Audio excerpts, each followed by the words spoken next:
नमस्कार दोस्तों।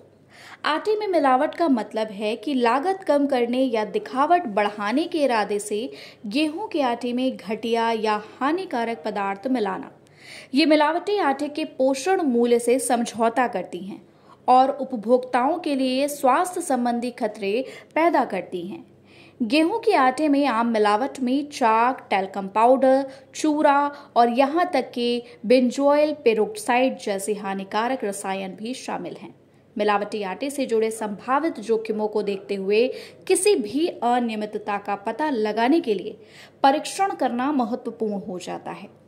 गेहूं के आटे में मिलावट की जांच के लिए कई तरीके मौजूद हैं।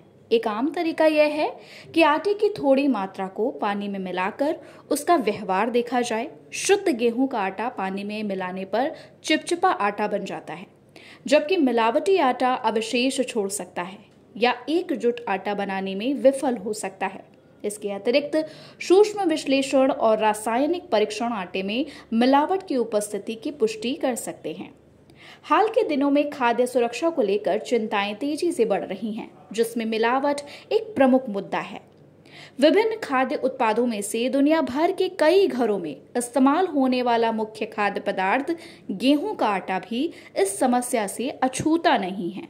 आटे में मिलावट से स्वास्थ्य और पोषण को बहुत बड़ा खतरा होता है, इसलिए इसके निहितार्थों को समझना और हमारे आहार में इस आवश्यक घटक की अखंडता सुनिश्चित करने के लिए उपाय अपनाना महत्वपूर्ण है। मिलावटी आटे का सेवन स्वास्थ्य और पोषण के लिए गंभीर परिणाम हो सकता है।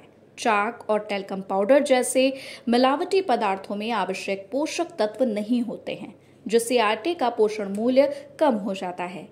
इसके अलावा कुछ मिलावटी पदार्थों में हानिकारक तत्व हो सकते हैं, जो लंबे समय तक सेवन करने पर जठरांत्र संबंधी समस्याओं, श्वसन संबंधी समस्याओं या दीर्घकालीन स्वास्थ्य जटिलताओं का कारण बन सकते हैं। व्यक्तियों और समुदायों के स्वास्थ्य और कल्याण की सुरक्षा के लिए आटे की शुद्धता सुनिश्चित करना सर्वोपरि है।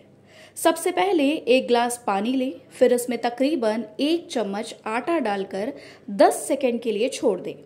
अगर आटा शुद्ध होगा तो भारी होने के चलते वह ग्लास में नीचे बैठ जाएगा और वहीं मिलावटी आटा पानी के ऊपर तैरता रहेगा। आटे में मिलावट पता करने का एक और तरीका है। आप 1 चम्मच आटा लें, उसमें नींबू निचोड़ लें। अगर आटे में नींबू के रस की बूंदें बुलबुले बनाने लगे तो समझ जाएं कि आपके आटे में मिलावट है। दरअसल आटे में चिकनी सफेद मिट्टी, पिसी हुई खड़िया मिलाने पर ये बुलबुले बनते हैं। धन्यवाद।